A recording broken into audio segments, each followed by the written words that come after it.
I'm not done. We're going to have an issue. That's not true, Your Honour. I had to pay for all of this. This shit happens, you know. Ray Bob is suing former one-night stand Lola Bob for being misrepresented on a night out, while Lola Bob has a counterclaim for the cost of drinks. All right, no, don't worry about it. Stay where you are. Right, well, you've all been sworn in, so no pissing about, or I'll give you 20 years. We all know why we're here, so we'll get rid of the boring bit and let you carry on. Let's just get straight into it.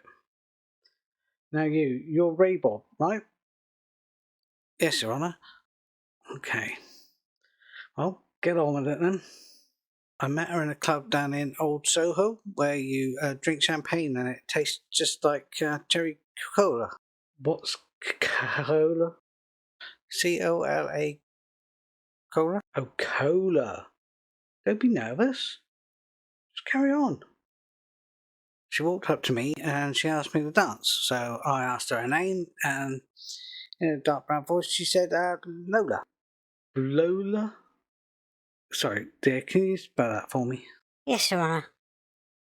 L-O-L-A, Lola. Oh, Lola. Well, you're going to have to speak clearly or we're going to have an issue. Okay. Well, I'm not the world's most physical guy, but when she squeezed me tight, she nearly broke my spine. And how was that for you? Obviously, very painful, but I'm not dumb, but I can't understand why she walked like a woman and she talked like a man. Well, you do seem pretty dumb so far. Well, we drank champagne and we danced all night and under electric candle lights, and she picked me up. So you're light as a feather now, are you? Okay, well then what? And sat me on her knee and said, "Dear Bob, won't you come home with me?" That's not true, Your Honour. They sat on my knee of their own free will. Yeah, don't worry, I've got this fool's number. Oh, she picked me up, Your Honour. Okay, then what?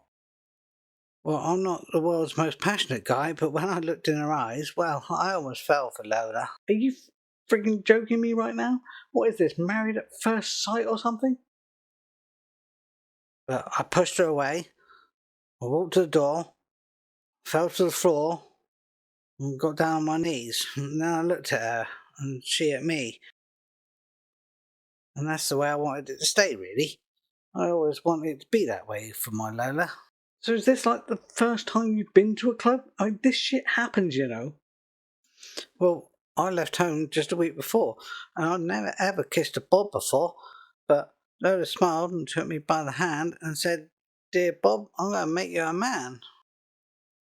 Well, I'm not the world's most masculine Bob, but I know what I am. I'm glad I'm a Bob, and so is Lola. So, the issue is they misrepresented you as a man instead of a Bob. Honey, tell me what you think of all this. There was no distress, everything was mutual, and he had a very good night. Just as I thought. Now, what is this about a counterclaim? I had to pay for all of this, and they should be paying the bill. On what grounds? Well, I'm claiming that I had to pay for all of this, and he should be paying the bill. Well, that's probably the most weak-ass defence I've heard all week. You're both out buying drinks, so don't be a money grabber. Have you anything more to say, either of you? Oh, got it. Okay, well, girls will be boys, and boys will be girls, and anyway, you're both Bobs, so you're gender neutral. It's a mixed up, muddled up, shook up world. Except for you, Lola. You know exactly what you're doing. Sounds like you enjoyed yourself as well. Anyway, case dismissed, and so it's your counterclaim. That's it. Over. Go home. It was the wrong decision. It's the wrong decision. He knew what he was doing. She didn't pay for all the drinks. Oh well. I got taken advantage of. Well, I had fun anyway.